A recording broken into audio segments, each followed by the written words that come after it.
On vous... on vous invite encore une fois à ce webinaire qui est organisé par la CIR en collaboration avec le laboratoire Cooper, qui nous soutient encore une fois dans la formation continue. Et on a choisi comme thème les nouveautés dans la prise en charge des syndromes coronaires aigus avec sus-décalage du segment ST. Ça sera présenté par notre ami Dr Mehdi Rocht. Donc, si vous n'avez rien à dire, Madame Bell, donc je passe la parole à Dr Rocht pour commencer son topo.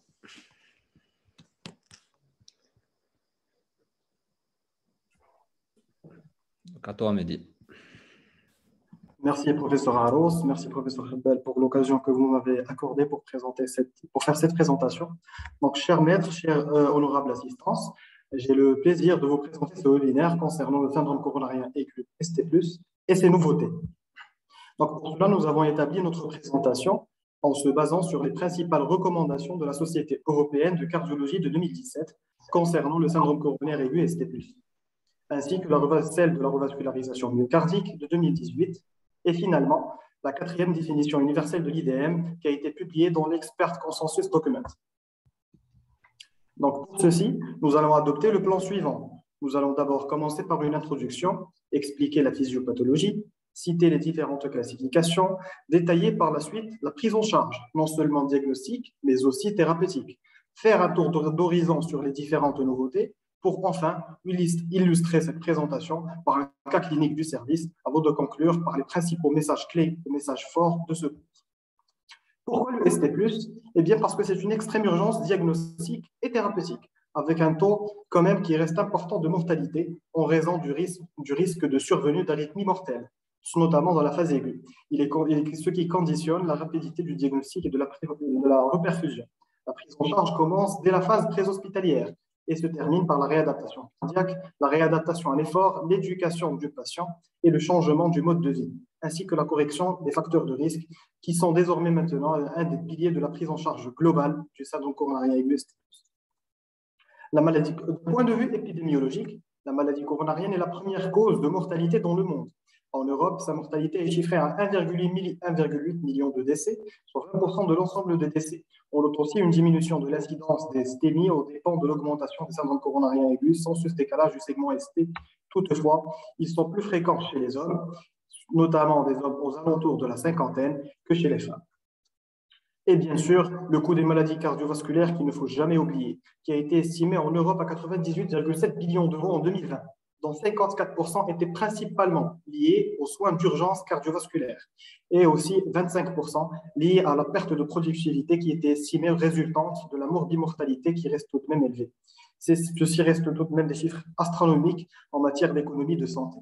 Depuis les années 50, plusieurs définitions ont été établies par différentes sociétés savantes qui se sont basées initialement sur des approches épidémiologiques et puis ce sont devenues des approches cliniques pour inclure toutes les situations compatibles avec cette pathologie afin d'en améliorer la prise en charge.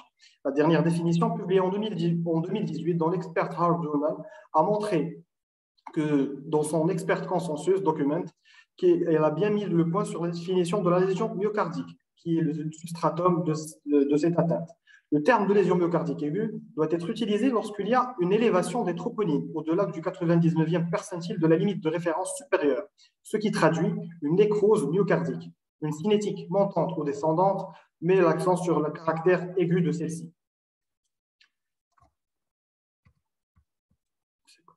Excusez-moi, je ne sais pas ce qui s'est passé.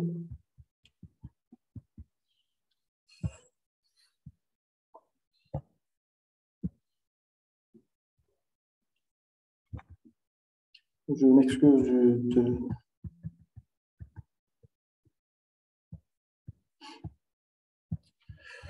Nous allons reprendre par les...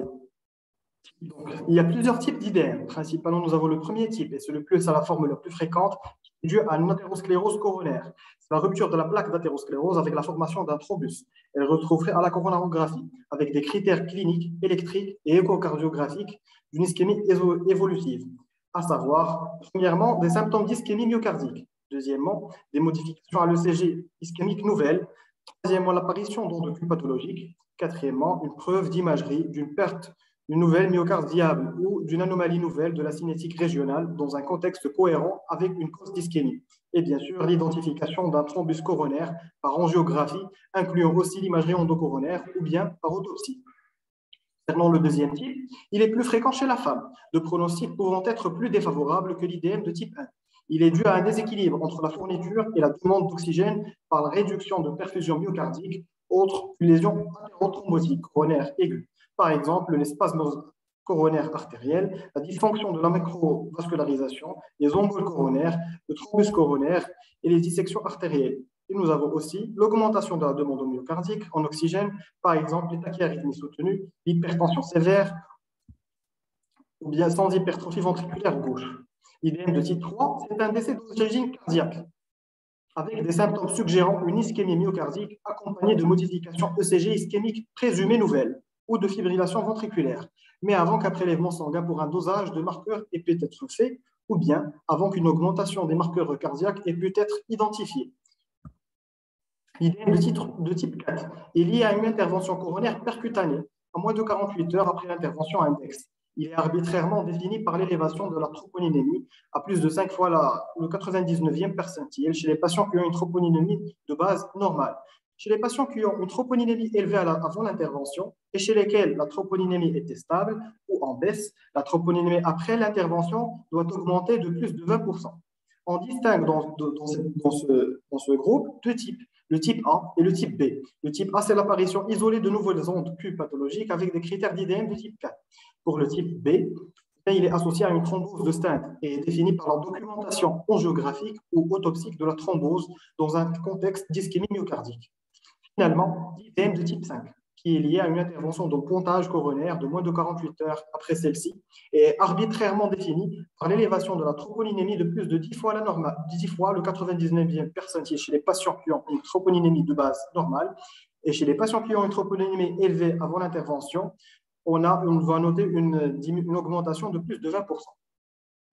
Sur le plan physiopathologique, l'athérosclérose est la principale cause de cette maladie, qui est un processus chronique qui démarre à un âge jeune et touche principalement les artères de moyen et gros calibre et passe par plusieurs phases décrites sur cette diapositive. Nous avons premièrement le grade 1, qui est un stade débutant constitué surtout par des stries lipidiques. Le stade 2, c'est un stade moyen comportant des plaques athéroscléreuses non compliquées. Le stade 3, c'est des plaques qui sont en général ulcérées et nécrosées avec des hémorragies. Et puis le grade 4, c'est des plaques qui sont massivement calcifiées. Les facteurs de vulnérabilité de la plaque sont bien connus dont les principaux sont l'inflammation, le large noyau lipidique, quand celui-ci dépasse 40% de la taille de la plaque, comme l'a démontré dans cette étude publiée en 2015 par Davis et son équipe sur le Heart Journal. Et finalement, l'amincissement de la chape fibreuse, qui est d'un diamètre qui a été fixé strictement inférieur à 65 micromètres, confirmé par l'étude publiée dans l'American Heart Journal. Tout cela conduit à la rupture de la plaque et met en contact les éléments du noyau lipidique qui sont hautement thrombogènes avec le sang, formant ainsi un thrombus proliférant totalement à la lumière artérielle.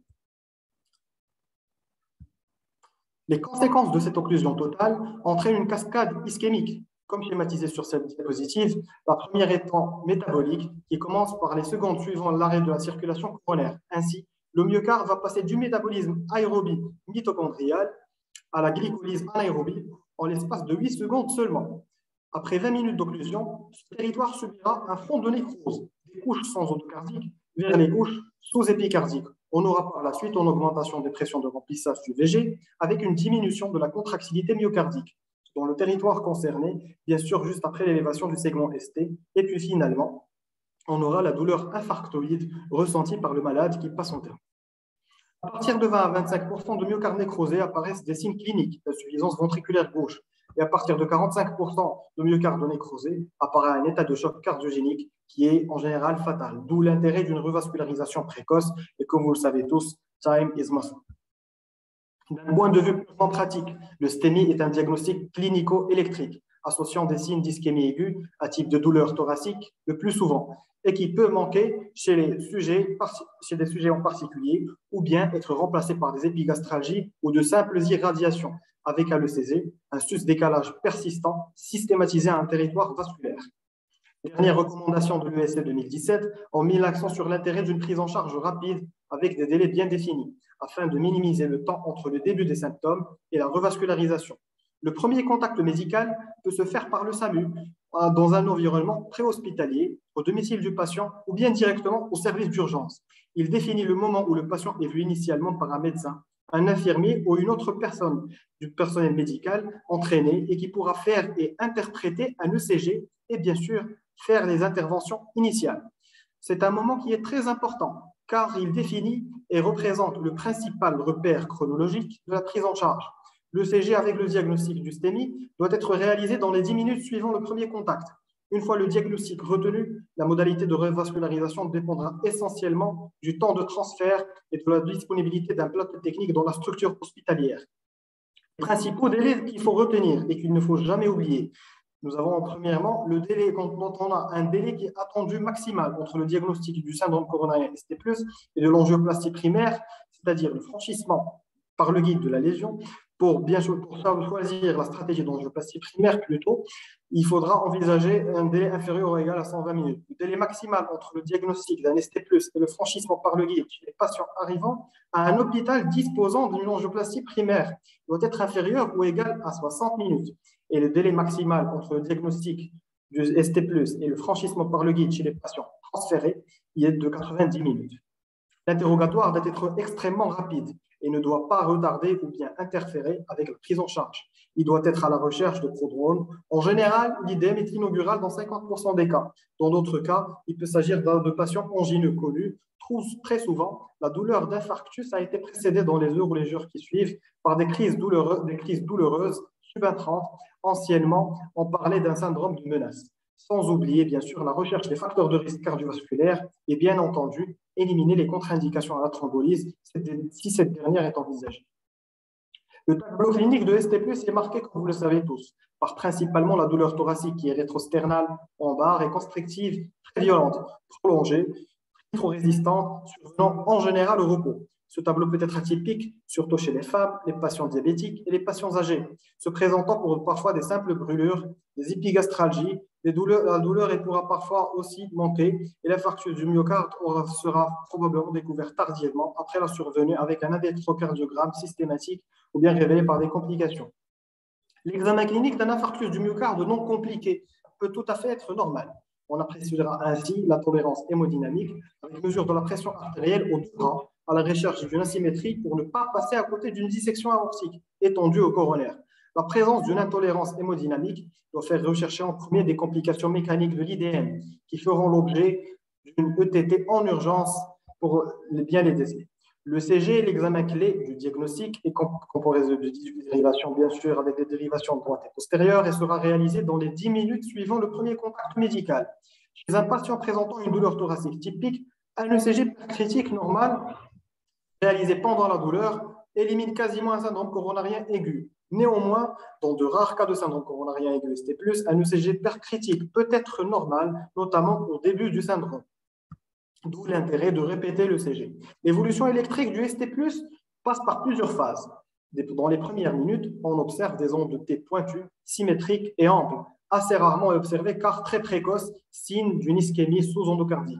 Ensuite apparaissent l'onde par D, qui est un sus-décalage du segment ST convexe vers le haut, englobant l'onde T, qui ici est le principal signe du sus-décalage du segment ST. Associé souvent à des images en miroir. Nous avons par la suite des ondes Q de nécrose qui apparaissent en général entre la 6e et la 2e heure. Et enfin, la négativation des ondes T témoignant d'une ischémie sous-épicardique.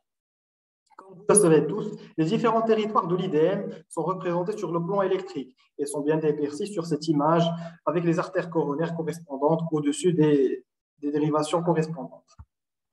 Le sus-décalage du segment ST n'est pas seulement l'apanage exclusif du STEMI, mais il peut se voir dans plusieurs situations pathologiques et parfois même physiologiques.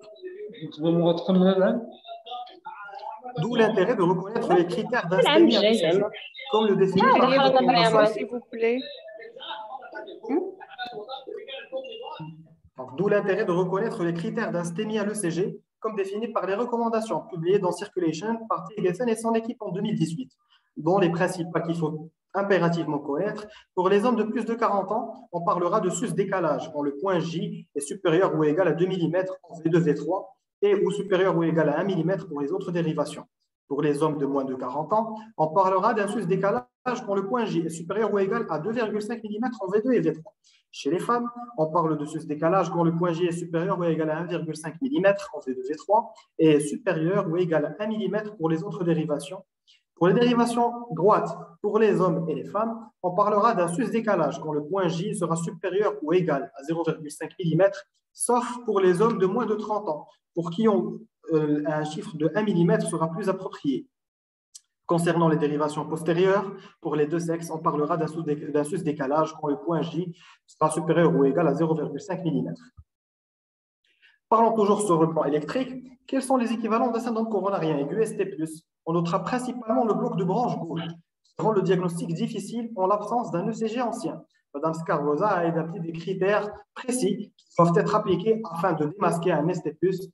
Ces derniers sont un sus-décalage du segment ST concordant supérieur à 1 mm dans les dérivations dans lesquelles le complexe QRS est positif, un sous-décalage du segment ST concordant de plus d'1 mm en V1 et V3, et puis un sus-décalage discordant du segment ST de plus de 5 mm dans les dérivations dans lesquelles les complexes QRS sont négatifs. Notez bien qu'en cas de doute diagnostique et devant une douleur thoracique très évocatrice avec un bilan biologique, avec un bloc de branche gauche à l'ECG d'ancienneté inconnue, mieux vaut une coronarographie pour rien que de laisser constituer un IDM sous vos yeux. Appuyé bien sûr par plusieurs études qui ont été publiées à ce sujet, à l'instar de celle-ci qui a été publiée l'année dernière à l'European Heart Journal concernant ce cas. Le même raisonnement s'applique en cas de douleur thoracique évocatrice chez un patient porteur d'un pacemaker, rendant impossible l'interprétation de la repolarisation. Parce que quand on a une stimulation du ventricule droit, l'ECG va mimer l'aspect d'un aspect de BBG et le diagnostic d'IDM reposera ainsi sur les mêmes critères, c'est-à-dire les critères de Scarbosa. Une situation à ne pas méconnaître, c'est l'infarctus du myocarde de la paroi postérieure isolé. L'ECG montrera un sous-décalage du segment ST supérieur à 0,5 mm en V1 et V3, qui est en fait un miroir d'un sus-décalage du segment ST supérieur de 0,5 mm dans les dérivations postérieures. S'ajoute à cela les ischémies qui sont dues à une occlusion du tronc commun de la coronaire gauche ou à une atteinte uritronculaire, qui se traduit par un sous-décalage du segment ST de plus de 1 mm dans au moins 6 dérivations, couplées à un sus-décalage du segment ST en AVR. Enfin, il ne faut jamais oublier le bloc de branche droit, qui est apparu également dans les recommandations de l'ESC 2017, imposant une coronarographie en urgence. Cet aspect est bien sûr associé à un tableau clinique très évocateur. Finalement, le syndrome de De Winter, qui a été décrit initialement en 2008, est défini par un segment ST ascendant à partir d'un point J sous-décalé de 1 à 3 mm et qui se termine en une onde T plutôt ample, positive et symétrique. C'est aussi un équivalent ST+, qui est présent dans 2% des infarctus antérieurs et il témoigne en général d'une éclosion proximale de l'IVA ou bien de la circonflexe et doit bien sûr orienter vers une stratégie de reperfusion en urgence. Sur le plan biologique, les troponines cardiaques n'ont pas de place ni dans le diagnostic et ne doivent en aucun cas retarder la stratégie de reperfusion. La radiothorax n'a pas d'apport pour le diagnostic positif. Elle doit être réalisée en urgence après avoir éliminé un syndrome coronarien aigu ST+, afin de déceler les autres diagnostics différentiels, notamment le pneumothorax, la pleurésie et les pneumonies, sans oublier notre contexte actuel, le Covid-19. L'écho doppler cardiaque prend toute sa place dans le STEMI en cas de présence d'instabilité hémodynamique ou d'état de choc à la recherche des complications mécaniques et permettra aussi de trancher dans les cas douteux. En dehors de ces deux situations, le TT sera réalisé dans les 24 heures car rien ne doit en aucun cas retarder la reperfusion myocardique. Il permettra dans ce cas de visualiser l'importance de l'infarctus du myocarde et d'établir un diagnostic de gravité qui sera basé sur la fraction d'éjection et le flux mitral bien sûr. Les tests d'ischémie, comme l'épreuve d'effort et la scintigraphie myocardique, l'échographie ou l'IRM de stress n'ont aucune indication et aucune place lors de la prise en charge initiale d'un ST+. Ils auront leur intérêt dans le suivi ultérieur des malades pour évaluer les lésions associées qui ne sont pas significatives à la recherche d'une ischémie résiduelle et l'établissement d'un programme de réadaptation personnalisé au profil du malade. Passons maintenant à la prise en charge thérapeutique. Suivant les recommandations de l'ESC 2017, une fois le diagnostic fait, la décision du mode de revascularisation C'est-à-dire le choix entre l'angioplastie primaire et la fibrinolyse dépendra essentiellement de trois éléments qu'il faudra toujours prendre en compte. Premièrement, le délai pour réaliser une désobstruction coronaire doit être inférieur ou s'il est inférieur ou non à 120 minutes. Deuxièmement, les contre-indications ou non à la thrombolyse. Et finalement, les signes de choc ou l'existence de complications du syndrome coronarien aigu ST+. Nous allons d'abord procéder à une mise en condition initiale, calmer le patient par la mise en place de voies veineuses périphériques, l'oxygénothérapie, tout en ayant toujours un défibrillateur à proximité. Sans oublier, bien sûr, le traitement médical adjuvant, notamment une double antiagrégation plaquettaire à débuter dès que possible à base d'aspirine de 300 mg si on opte pour une angioplastie. Et puis, si on opte pour une angioplastie primaire, il faudra préférer le ticagrelor à 180 mg ou bien le prasugrel en première intention. Si ceux-ci sont indisponibles ou bien contre-indiqués, on optera pour le clopidogrel 300 mg. Inversement, si on va procéder à une thrombolyse première, ça sera du clopidogrel 300 mg, car dans ce cas, le prasugrel et le ticagrelor sont aussi contre-indiqués. Et puis, bien sûr, l'anticoagulation à base d'HNF 70 unités kilo en bolus en première intention, dans le cas où on choisit une angioplastie primaire, et puis 60 unités kilo au cas où on choisit la thrombolyse. Et bien sûr, toujours traiter la douleur par des morphiniques, voire même passer à des anxiolytiques. On va toujours préférer la fibrinolyse en l'absence de contre-indication si la coronarographie ou bien plus l'angioplastie primaire sont non réalisables en moins de 120 minutes. Ça, c'est des délais qui sont très importants après le diagnostic du syndrome coronarien aigu ST+. La thrombolyse sera administrée en moins de 10 minutes après la réalisation de l'ECG. On va procéder à l'angioplastie primaire en première intention si le délai estimé entre le diagnostic du syndrome coronarien ST+, et le passage du guide dans l'occlusion coronaire est estimé à moins de 120 minutes si nous avons des contre-indications à la thrombolyse ou bien si on a un échec de la thrombolyse. Dans ce cas, on parlera d'angioplastie de sauvetage. Ou bien, en cas de syndrome coronarien aigu ST+, compliqué d'un arrêt cardio-respiratoire ressuscité, de choc cardiogénique ou de complications mécaniques.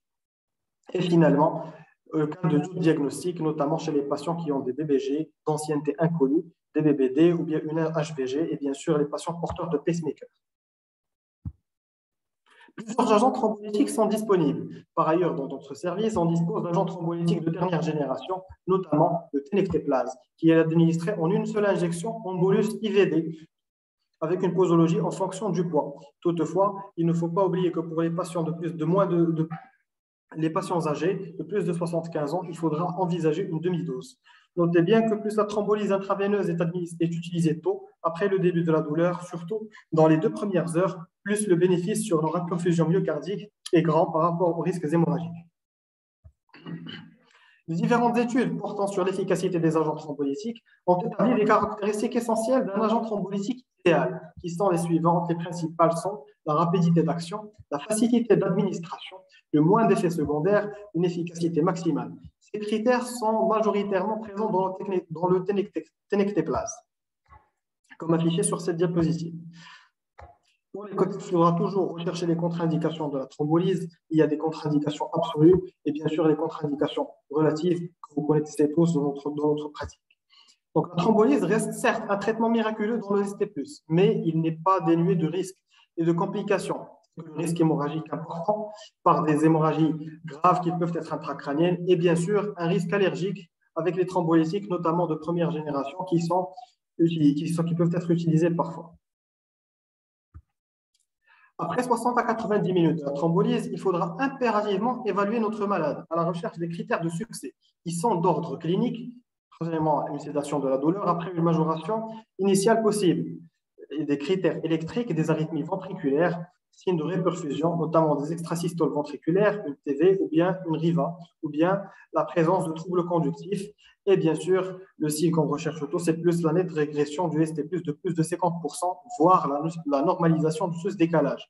On a aussi des critères qui sont biologiques, qui sont un pic précoce des marqueurs de nécrose myocardique et aussi des critères angiographiques qu'on va constater dans la réalisation de la coronarographie, telle une reperméabilisation de l'artère coupable. Une double antigrégation plaquettaire qui va reposer sur l'association de l'aspirine et clopidogrel à l'inverse de l'angioplastie et bien sûr un co-traitement anticoagulant. Chez les patients qui ont reçu la fibrinolyse, on va préférer l'égnoxaparine intraveineuse sous-cutanée. Les par et la HNF, embolus intraveineuse ajustée au poids, bien sûr. Et puis, c'est les patients traités par streptokinase. Il faudra préférer le fondaparinux embolus intraveineux suivi de doses sous-cutanées. Donc, le délai de la réalisation du coronarographie après la thrombolyse dépendra des critères suscités, et cliniques, électriques et biologiques de réussite de celle-ci. En cas d'échec d'angioplastie, en cas d'échec de thrombolyse, il faudra recourir à une angioplastie de sauvetage qui devra être réalisée en urgence dans l'immédiat. Et puis, en cas de succès, l'angioplastie devra être réalisée idéalement dans les 24 heures. Il ne faut bien noter qu'en cas de récidive ischémique après un succès de la thrombolyse, il ne faudra jamais envisager de faire une deuxième thrombolyse. Passons maintenant à l'angioplastie et à l'angioplastie primaire. Elle est définie par la coronarographie qui est réalisée en première intention avec mise en place d'un stade actif de dernière génération au niveau de la lésion coupable qui sera réalisée dans les 12 heures après le début de la symptomatologie, sans qu'aucune thrombolyse préalable n'ait été réalisée. Je parle bien de l'angioplastie primaire. Elle sera réalisée par voie radiale, comme l'ont démontré les études, notamment l'étude de Matrix, et bien sûr, comme l'ont appuyé les recommandations de 2017. Elle présente plusieurs avantages. Elle est très efficace, elle permettra l'obtention d'un flux coronaire satisfaisant dans 95% des cas. Elle permettra aussi le traitement d'autres lésions dans certains cas, permettra de faire le diagnostic précis de l'état des coronaires et elle a un risque hémorragique qui est moindre par rapport à la fibrinolyse. Les inconvénients de cette technique sont la nécessité d'un centre spécialisé à proximité du lieu de la prise en charge du patient.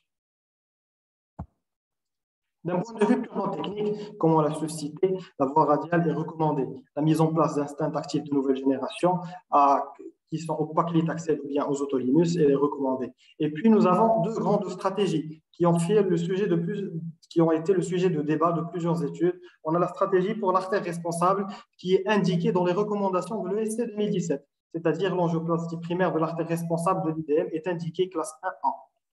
Pour les autres artères, chez les patients qui ont un IDM ST+ avec une atteinte pluritronculaire, la revascularisation en routine des lésions des autres artères comme celle-ci doit être envisagée avant la fin de l'hospitalisation.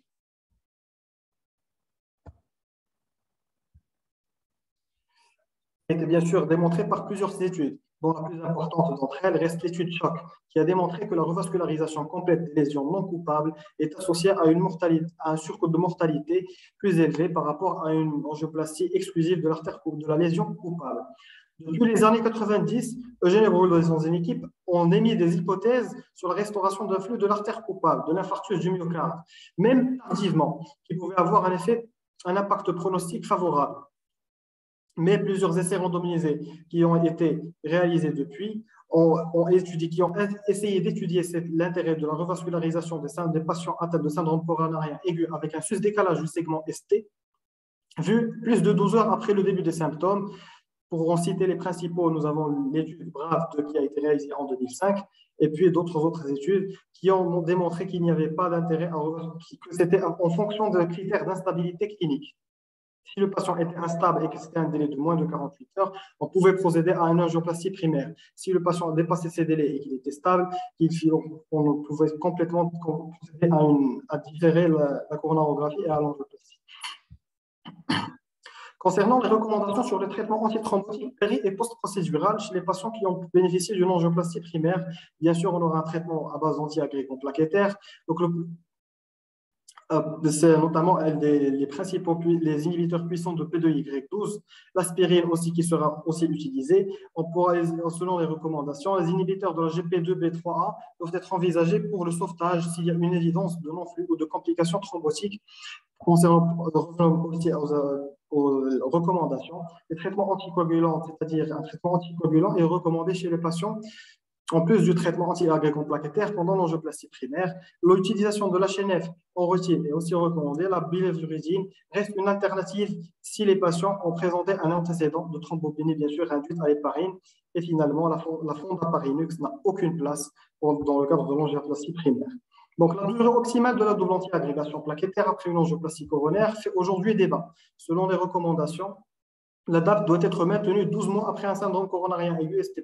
Cette période peut être raccourcie en cas de risque hémorragique élevé ou au contraire prolongée jusqu'à 30 mois si le risque ischémique est élevé avec de bonnes tolérances du traitement. L'étude DAPT montre que la double anti-agrégation plaquettaire prolongée permettra de diminuer la survenue d'événements cardiovasculaires majeurs et de thrombose de stent, au prix d'une augmentation de complications de risque ischémique et de complications hémorragiques. En revanche, deux études randomisées récentes, notamment l'étude italique et l'étude ISAR-SAFE, montrent la non-infériorité d'une double antiagrégation plaquettaire courte par rapport à une double antiagrégation plaquettaire prolongée de 12 ou bien à 24 mois respectivement sur la survenue d'événements cardiovasculaires majeurs. En pratique, la durée de la double antiagrégation plaquettaire doit être individualisée en privilégiant un traitement court en cas de risque hémorragique important et au contraire prolongé chez les patients à haut risque cardiovasculaire. Selon l'étude parue dans le NEJM, le rivaroxaban à petite dose peut être associé à l'antiagrégation plaquettaire, permettant ainsi la réduction de l'incidence des événements ischémiques aux dépens d'une faible élévation du risque de saignement intracrânien, spécialement chez les patients qui ont un antécédent d'AVC ou bien d'AIT. Donc, de ces résultats, le rivaroxaban à faible dose peut être utilisé chez les malades n'ayant pas d'antécédent d'AVC ou d'AIT qui ont un risque ischémique haut et un risque hémorragique bas en association au clopidogrel et à l'aspirine pendant une durée approximative de 12 mois. En cas d'indication à une triple thérapie, notamment à la fibrillation atriale, les AOD doivent être privilégiés, à défaut des AVK avec un INR dans la fourchette basse, afin de minimiser les complications hémorragiques. La durée de la triple thérapie est de 1 mois. Cette durée peut être raccourcie parfois à 7 jours ou bien prolongée à 3 mois, voire 6 mois, en fonction des risques ischémiques et hémorragiques du malade, à base d'anticoagulation avec de l'aspirine, du clopidogrel, le prasugrel et le ticagrelor n'ont pas de place, sauf si le risque thrombotique reste très élevé. Selon les études, notamment cette méta-analyse qui a été publiée sur le JAMA, l'association de clopidogrel et les AOD semble plus sécuritaire et plus efficace. Une fois le cap de la revascularisation urgence dépassé, le patient va être pris en charge en unité de soins intensifs, bien sûr après la revascularisation, et où on va bien sûr poursuivre le traitement hospitalier. Concernant les bêta-bloquants, c'est la seule classe thérapeutique avec les fibrinolytiques qui a prouvé son effet sur la réduction de la taille de l'infarctus et l'amélioration de la survie à court et à long terme. La réduction de la taille ainsi que la prévention des troubles du rythme ventriculaire. Les bêta-bloquants ne doivent être utilisés avec prudence à la phase aiguë de l'IDM à cause de leur effet chronotrope et inotrope négatif, qui peuvent aggraver l'état hémodynamique du malade, ainsi que les troubles conductifs, qui accompagnent surtout les IDM inférieurs. L'indication privilégiée des bêta-bloquants avant la reperfusion myocardique est la survenue de TV et avec une hémodynamique conservée, la présence d'une HTA ou bien d'une douleur thoracique ne cédant pas aux opiacés. Il reste néanmoins indispensable une fois la coronaire reperméabilisée et une fois le cap de l'extrême urgence dépassé grâce à la revascularisation. Ils seront introduits le plus précocement possible dans les 24 premières heures après la reperfusion myocardique en fonction de la clinique, bien sûr, l'état hémodynamique, la fréquence cardiaque et en fonction de la fraction d'éjection. Plusieurs études ont porté sur le bénéfice des bêta-bloquants au-delà de 21 mois chez les patients à fraction d'éjection préservée. Parmi ces études, l'étude FAST-EMI qui montre que les bêta-bloquants sont efficaces après un syndrome coronarien aigu ST+, durant les 12 premiers mois, mais que leur arrêt après cette période n'a pas été associé à une hausse de mortalité à 5 ans. Il suggère une réévaluation de ce traitement chez les IDM non compliqués dont l'utilité n'est pas démontrée. Les résultats de cette étude qui a été publiée dans le JAC rejoignent celle de FAST-EMI et tirent le point sur l'efficacité de ces molécules au-delà de 12 mois chez les malades avec une fraction d'éjection altérée. Les inhibiteurs classiques bradycardisants sont utilisés en cas de contre-indication extracardiaque au bêta-bloquant, bien sûr en l'absence de dysfonction du VG sévère. Seul l'isoptine, c'est-à-dire le verapamil, a prouvé son efficacité dans le post-infarctus. Les IEC sont introduits précocement en post-IDM dans les 24 premières heures. Par exemple, Triatec à 1,25 mg par jour, et puis il faudra augmenter les doses progressivement. Et cela doit être envisagé chez tous les patients en l'absence de contre-indication. L'intérêt surtout, c'est chez les patients qui ont une insuffisance cardiaque, une fraction d'éjection inférieure à 40%, le diabète et les IDM antérieurs. En cas d'intolérance aux IEC, il est possible de les remplacer par du valsartan, même en l'absence de dysfonction du VG, comme l'a démontré les deux études, notamment l'étude HOPE, car il diminue la morbimortalité. Pour les antagonistes de l'aldostérone, ils réduisent le risque de morbimortalité cardiovasculaire et seront introduits à J3, J4 après l'infarctus du myocarde ou l'échec. C'est les patients qui sont stables, présentant une dysfonction ventriculaire gauche avec une fraction d'éjection inférieure à 40%. Bien sûr, il faudra toujours surveiller la kaliémie et la fonction rénale.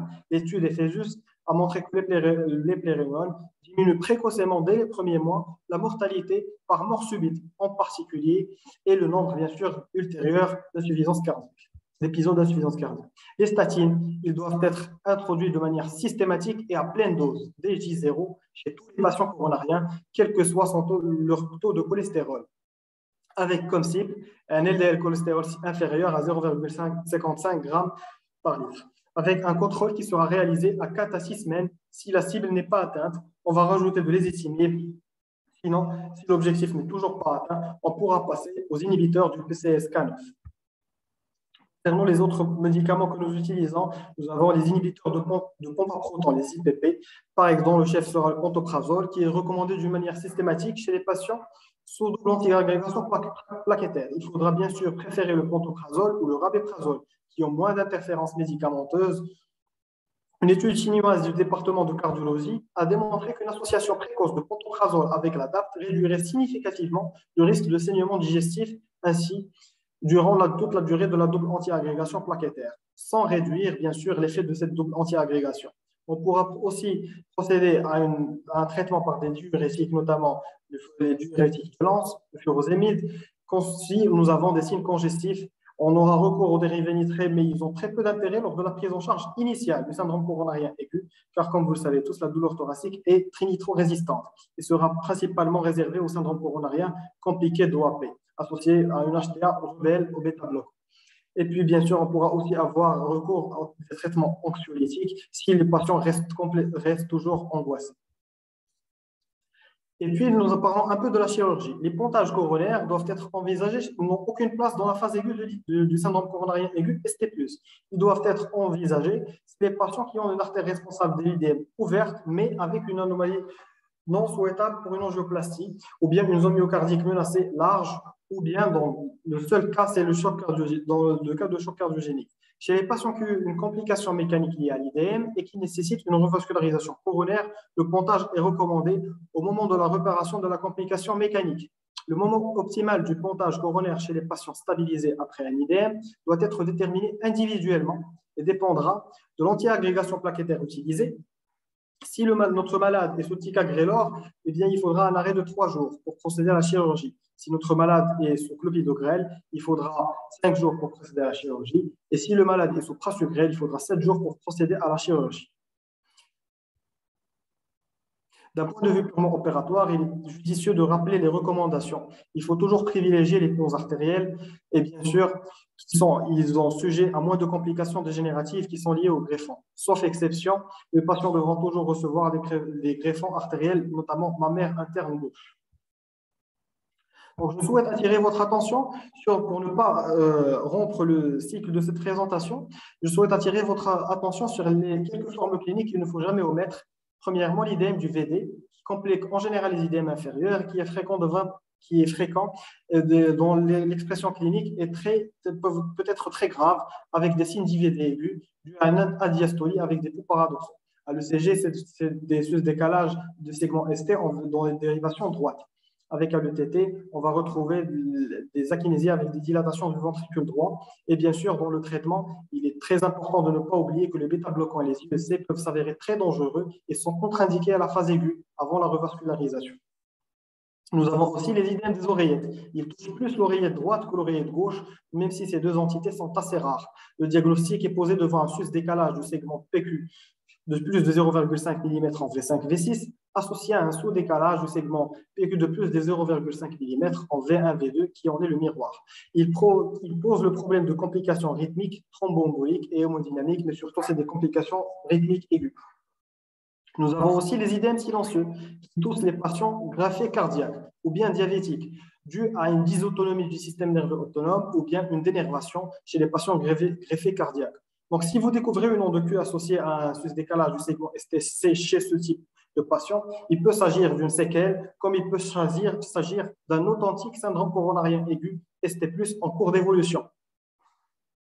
Pour différencier ces deux situations dont la prise en charge est totalement différente, il faudra bien sûr s'aider du contexte clinique, de l'ancienneté de la dénervation ou bien de la dysautonomie, de l'existence de symptômes, d'une symptomatologie récente et bien sûr la recherche de signes de choc cardiogénique qui seront en faveur d'un syndrome coronarien aigu récent.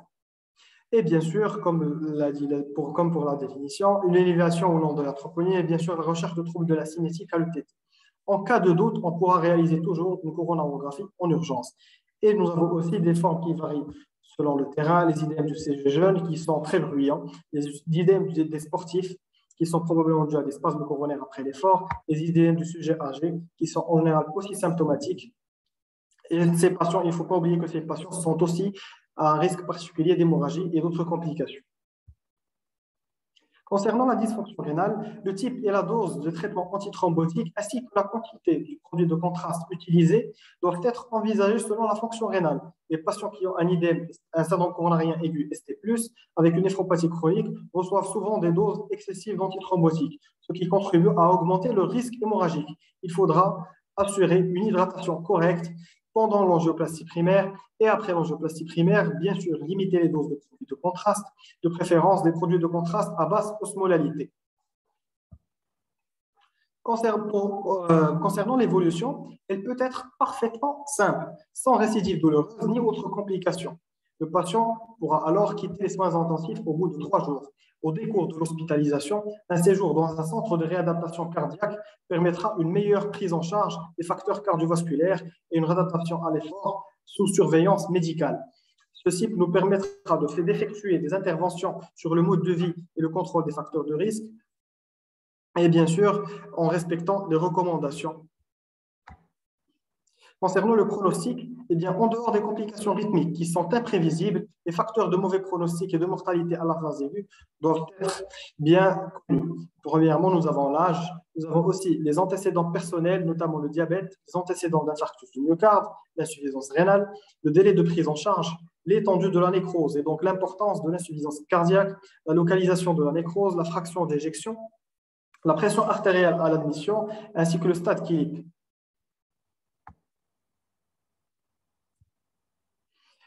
Dans le cadre de cette évolution, je tiens à partager avec vous cette étude qui a été réalisée en Espagne qui s'appelle Survistémie, qui a permis d'évaluer la survie à 5 ans des patients qui se sont présentés aux urgences pour un syndrome coronarien aigu ST+, et qui a été traité selon des recommandations et dans les délais par des stratégies de perfusion myocardique idéales. Eh bien, nous remarquons que le délai de survie chez ces malades, il était comparable à celle de la population générale au bout de 5 ans, que ce soit pour la tranche d'âge inférieure à 65 ans ou pour la tranche d'âge supérieure à 65 ans. Pour faire un petit tour des complications, et c'est principalement des complications d'ordre hémodynamique, principalement l'insuffisance ventriculaire gauche, des complications rythmiques qui sont majorées par l'hypoxie et le déséquilibre électrique, l'hyperactivité sympathique. Les complications thromboemboliques qui sont suite à la stagnation du sang au contact de la paroi, et bien sûr avec la triade de Virchow, ça va entraîner la formation de microthrombus et de thrombus qui vont donner des embolies systémiques. Nous avons les complications ischémiques qui sont les récidives, les complications immunologiques qui sont secondaires à la libération antigénique du tissu nécrosé myocardique, notamment le syndrome de Dressler qui apparaîtra entre la 3e semaine et le 3e mois, et le syndrome épaule-main. Il ne faut pas omettre les complications mécaniques, comme la rupture septale et la rupture septale ou bien la rupture de la paroi libre du VG qui peuvent survenir soit à la phase aiguë ou bien au décours des 12 heures.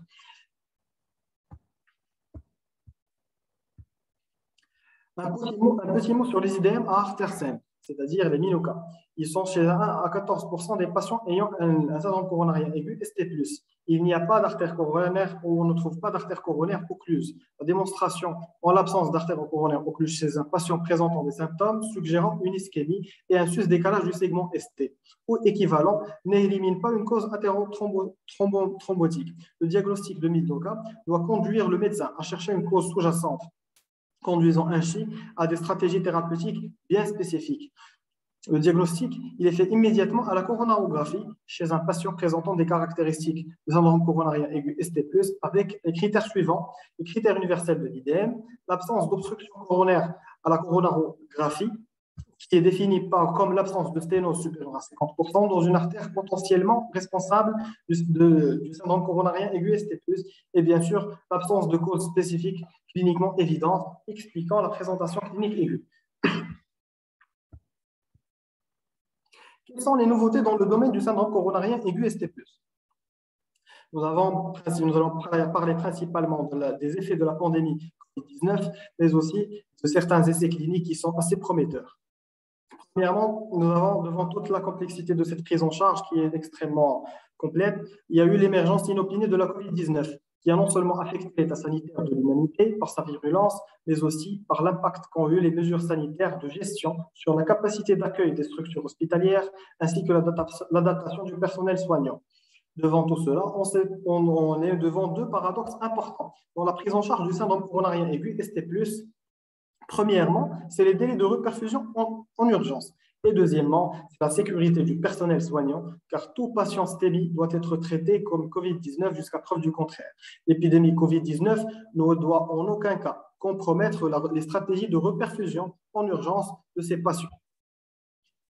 Le délai maximum entre le diagnostic d'un syndrome coronarien aigu ST+ et la reperfusion reste les mêmes pour tous les patients avec un syndrome coronarien aigu ST+. Ils devront être considérés, bien sûr, comme potentiellement infectés, avec la réalisation d'un test de dépistage du SARS-CoV-19. Bien sûr, il faudra envisager une revascularisation complète au cours de l'hospitalisation. Il est suggéré d'effectuer une ventriculographie gauche pendant le cathétérisme chez tous les patients atteints de syndrome coronarien aigu ST+, pour réduire le besoin de recours à des échographies et bien sûr pour raccourcir le séjour à l'hôpital. Et bien sûr, le traitement des lésions non coupables doit être effectué en fonction de la stabilité clinique des patients ainsi que des caractéristiques angiographiques de ces lésions. Le traitement des autres lésions doit être retardé et prévu dans des nouvelles hospitalisations après le pic de l'épidémie.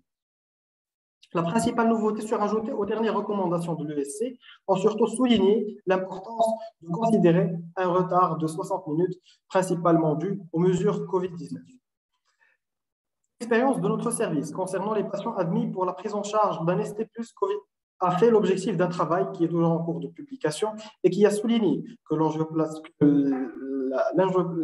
la coronarographie en urgence ainsi que l'angioplastie est une procédure à haut risque de contamination par inhalation des sécrétions des voies aériennes par le personnel clinique médical impliqué. L'ensemble de la procédure doit être parfaitement planifié et soigneusement exécuté afin de garantir la sécurité du personnel. C'est pourquoi nous avons divisé la procédure en 5 domaines principaux qui ont été nommés les 5 P. Premièrement, la préparation du patient pour le staff médical. Deuxièmement, la réalisation d'un team briefing. Troisièmement, le transfert du patient. Quatrièmement, la PCI, c'est-à-dire l'intervention coronaire par cathétérisme. Et cinquièmement, le clean-out et le débriefing. Quelles sont les autres nouveautés concernant cette thématique? Et quels sont les essais cliniques qui sont actuellement en cours et qui sont assez prometteurs? Eh bien, je vais me permettre de vous présenter cette étude qui a été récemment publiée en 2021, qui montre la recherche de nouveaux biomarqueurs spécifiques pour le syndrome coronarien aigu ST+, tel que le S100A12, qui est une protéine liant le calcium et qui est impliquée dans l'inflammation et la progression de l'athérosclérose. L'objectif de cette étude était d'étudier l'utilité de ce biomarqueur pour le diagnostic précoce et le pronostic des patients présentant un infarctus du myocarde avec ce décalage du segment ST. En guise de conclusion pour cette étude, ce marqueur, le S100A12, a rapidement identifié les patients atteints de STEMI plus précisément que d'autres biomarqueurs cardiaques, surtout dans les 2 premières heures. Mais il est important de noter que cette étude a une grande limite. C'est que les examens biologiques n'ont aucun apport dans le diagnostic du syndrome coronarien du ST+, ni dans la prise en charge. Dans cette étude qui a été publiée aussi en 2021 dans le JACC, qui a comparé une nouvelle génération de stents qui sont dits ultra fins en comparaison avec les stents actifs qui sont utilisés de dernière génération. Et elle a comme conclusion une diminution du risque de thrombose précoce et tardive. Mais c'est toujours des essais cliniques.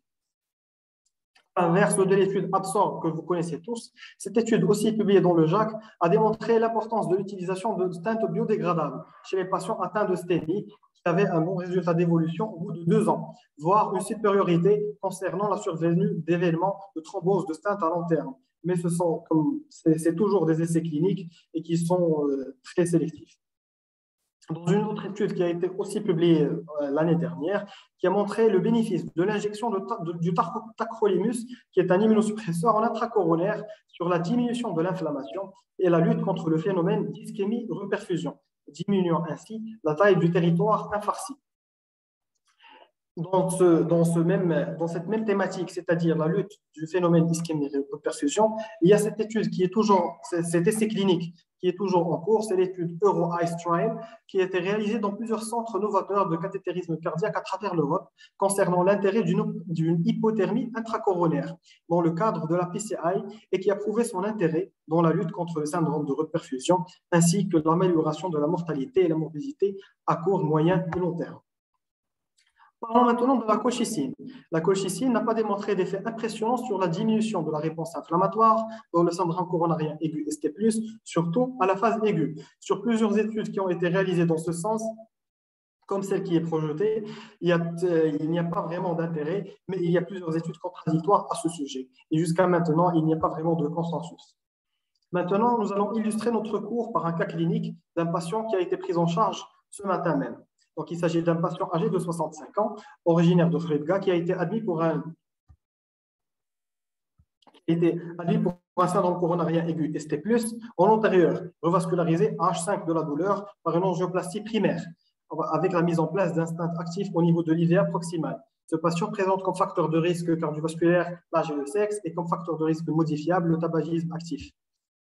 Donc, l'histoire de la maladie de notre malade remonte à 5 heures avant son admission par l'installation brutale d'une douleur thoracique infarctoïde avec une irradiation au membre supérieur gauche, motivant le malade à consulter aux urgences, puis nous fut adressé pour prise en charge. L'examen clinique à l'admission retrouve un patient qui se tordait de douleur, avec une tension artérielle à 120-62 mm de mercure, une fréquence cardiaque à 89 battements par minute. L'examen clinique était sans particularité. Donc, à l'ECG, nous notons un décalage avec un bloc en antérieur, avec la présence d'un bloc de branche droit. À la coronarographie qui a été réalisée, bien sûr, dans le cadre de l'angioplastie primaire, nous notons la présence d'une occlusion totale et complète de l'IVA proximale qui a été stentée avec succès. Voici sur l'incidence Spider, on note le succès de l'angioplastie de l'artère iliaque proximale avec la mise en place d'un stent actif. Voilà les images après la dilatation et la mise en place du stent. Une date à retenir, ça sera 2023. C'est la date des probablement prochaines recommandations concernant le syndrome coronarien aigu type ST+, et qui permettront d'améliorer la perception de certains points qui restent à ce jour assez vagues. Premièrement, les soins d'urgence et les connaissances publiques, du grand public. Deuxièmement, la lutte contre le phénomène d'ischémie-reperfusion, comme on l'a vu dans la présentation, avec les nombreux essais cliniques qui sont en cours. Troisièmement, le régime à suivre pour les agents antithrombotiques et leur délai. Quatrièmement, l'utilisation des bêta-bloquants et des USC. Cinquièmement, la stratification du risque en post-stémie.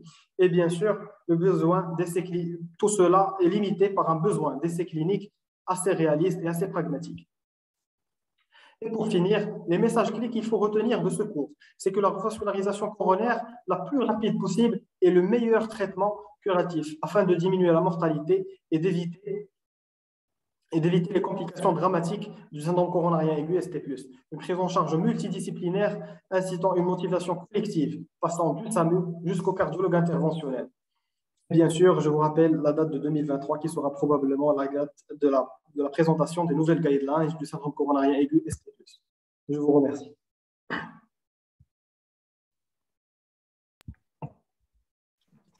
Merci, docteur Roche, pour cette belle présentation complète. Donc, c'est vrai que pour la prise en charge du syndrome coronarien aigu avec ce décalage du segment ST, il n'y a pas beaucoup de nouveautés, mais tout de même, les nouveautés qu'il y en a, tu en as parlé, c'est essentiellement concernant le traitement anti-agrégant plaquettaire. Il y avait des nouveautés avec le début de la pandémie concernant la COVID, mais après, je pense qu'il y a un autre élément, c'est le shockwave peut-être, mais ça, c'est un peu plus spécialisé.